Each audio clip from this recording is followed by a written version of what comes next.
Somebody, I don't even know where I'm pointing, won't stop barking. So now I had to shut the curtains. Hopefully that helps, or the blinds. And hopefully he stops barking so we can record one video today. Hope y'all had a great weekend. I can't wait to see you at morning meeting, and hopefully Thor is a little bit more quiet for that time. All right, last time y'all designed gardens with vegetables and fruits and things, hopefully like Roz. So I'm looking forward to see if what you put in your garden matches what Roz actually puts in hers. Chapter 33, The Garden. After inspecting the grounds, Tawny asked Roz to remove all the dried brambles and weeds and leaves from the garden area. She asked her burrowing friends, the moles and the groundhogs, to dig through the dirt and loosen the soil. And then she asked all the neighbors to do something rather peculiar. Please leave your droppings around the nest. The more droppings, the richer the soil, the healthier the garden. So droppings are kind of like how we use fertilizer, right, to make things a little bit more able to grow. As you can imagine, Tawny's request got everyone's attention. The place was soon crawling with woodland creatures, curious to hear more about the garden project. And just like that, the robot was meeting her neighbors. The plan to help her make friends was already starting to work. There was a festive feeling around the nest that day. Animals were coming and going and chatting and laughing. After some pleasant conversation, each neighbor would choose their spot, leave their droppings, and be on their way, and always with a smile. "We're happy to help," said two smiling weasels after finishing up their business. "It was our pleasure," said a flock of smiling sparrows before they flew away. "I shouldn't be much longer now," said a smiling turtle as he slowly made his contribution. As all this was going on, Roz walked around and thanked everybody. "I am not capable of defecating," she explained, "so your droppings are most appreciated." Obviously, we know robots don't poop.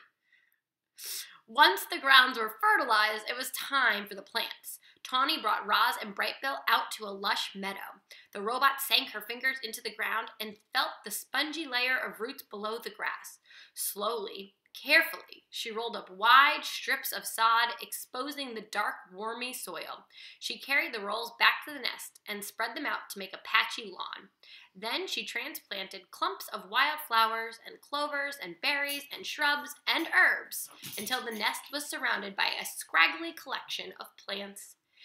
"It's not much to look at now," said Tawny, "but the grass will grow in these gaps, and the flowers and bushes should perk up in a few days. I'll return soon to make sure it's all taking root. Before long, this will be a lovely wild garden." Chapter 34, The Mother. Like most goslings, Brightbill followed his mother everywhere. He was a slow, tottering little thing. But Roz was rarely in a hurry, and together they loved meandering along the forest paths and around the banks of the pond. However, they spent most of their time right in their own garden. You see, the garden was no longer scraggly. Thanks to the robot's careful attention, it was now bursting with colors and scents and flowers. Clearly, Roz was designed to work with plants.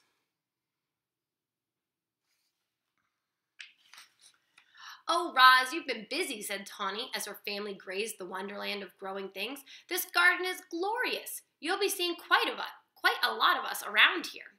Tawny meant what she said. Each morning around daybreak, Roz and Brightbill would hear quiet footsteps outside the nest, and there would be Tawny and Crown Point and their fawns, Willow, Thistle, and Brook, happily nibbling on the garden. The deer weren't the only regular visitors. The beavers became quite fond of gnawing on a certain hardy shrub at the edge of the garden. Dig Down, the old groundhog, popped up to munch on berries. Broadfoot, the giant bull moose, came by to chew on tree shoots. And of course, bees and butterflies were there every day, happily floating through the flowers. There always seemed to be friendly animals hanging around the garden. It was amazing how differently everybody treated Roz these days. Animals who once ran from the robot in fear now stopped by the nest just to spend time with her. The neighbors smiled and waved whenever Roz and Brightbill wandered past.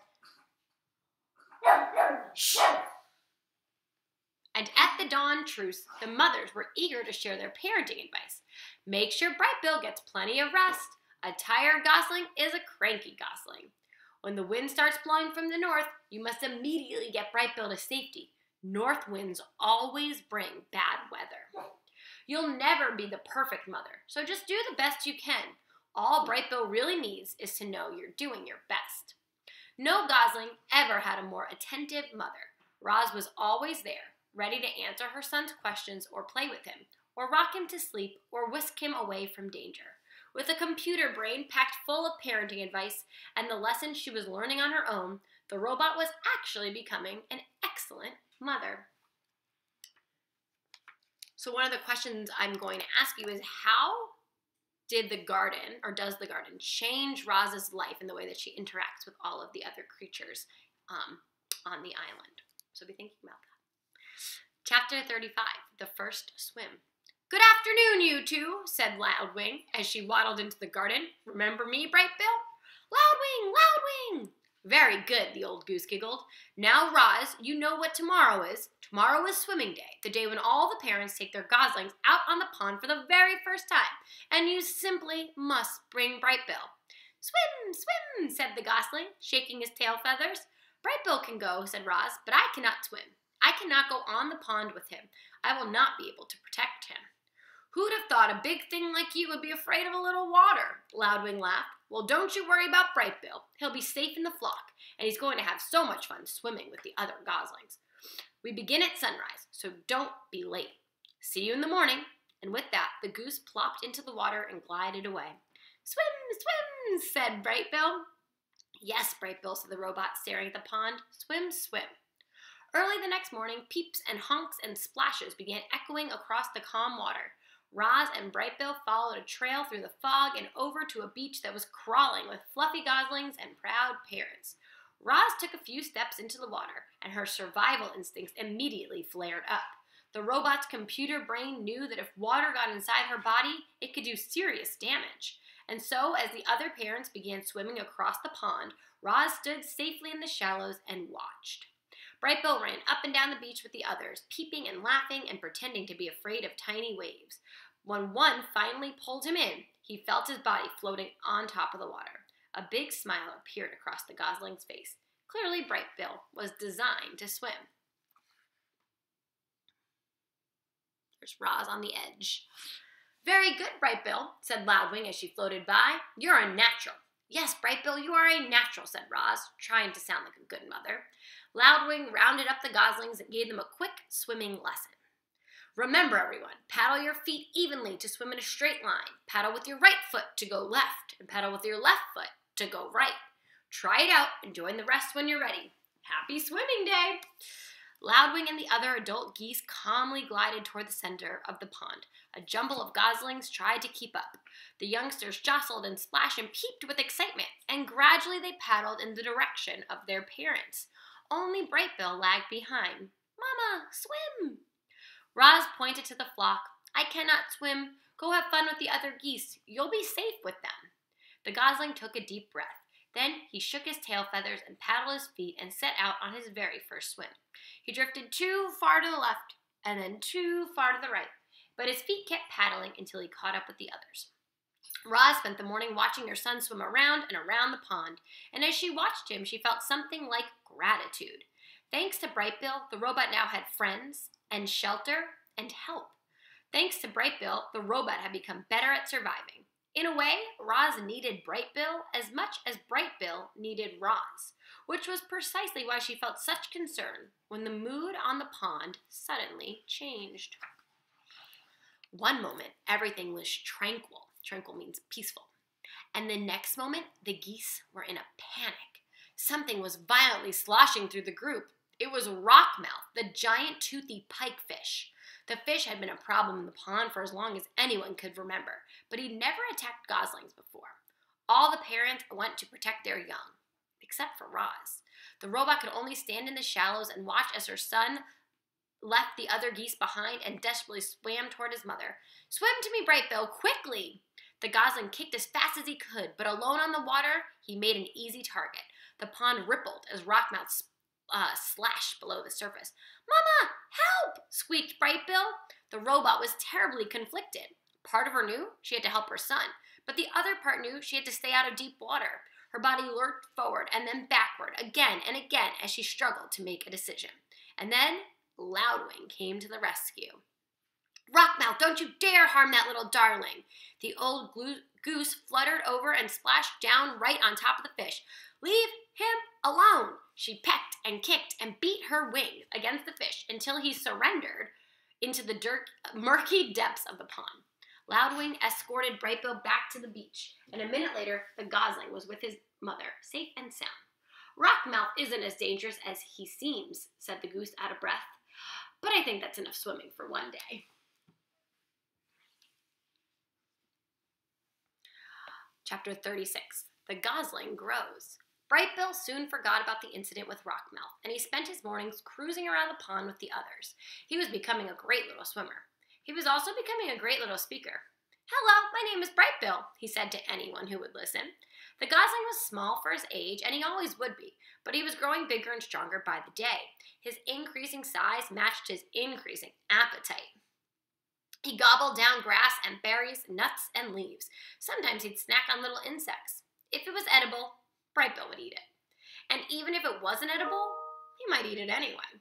Roz felt something like fright the first time she saw Brightbill swallowing pebbles on the beach. She was holding him upside down, hoping the pebbles would fall out of his mouth when Loudwing stepped in. "Put the Gosling down," said the goose with a laugh. "It's perfectly natural for Brightbill to eat a few pebbles. They'll help him digest his food, but not too many. Okay, little one?" Like most youngsters, Brightbill was incredibly curious. He explored the garden and the pond and the forest floor, and he would occasionally explore neighboring homes. He'd wander down some hole in the ground and say to whoever was there, "Hello, my name is Brightbill." And then a long robot arm would reach in and pull him back outside. "Sorry to bother you," Roz would say in her friendliest voice. The mother and son slipped into a good nighttime routine. While the Gosling slept, the robot might tend to the fire if it was cool out, or gently fan the Gosling if it was warm. If he woke up hungry or thirsty, Roz brought him food and water. And whenever he had nightmares, she was always there to rock him to sleep. Let's see where we're at. All right, last one for the day. Chapter 37. The Squirrel. A small squirrel was scurrying through the garden.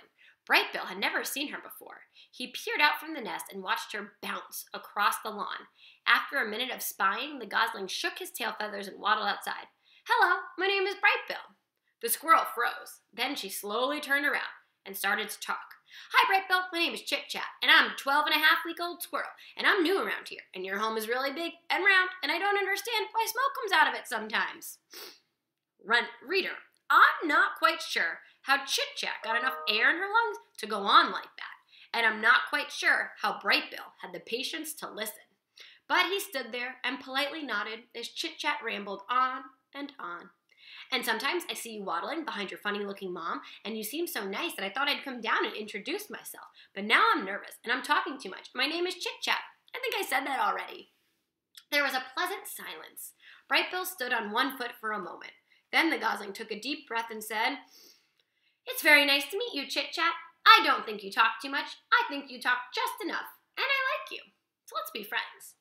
A big smile appeared on the squirrel's tiny face. For once, Chit Chat was speechless. All right, we're going to pause right there. The other question I'm going to ask you is, what is your first impression about Chit Chat? What do you think? Do you think Brightbill and Chit Chat will be really good friends? And why do you think that? So first is, how is the garden changing Roz's life on the island? And then 2, what do you think about Chit Chat the squirrel? All right, guys, see you soon.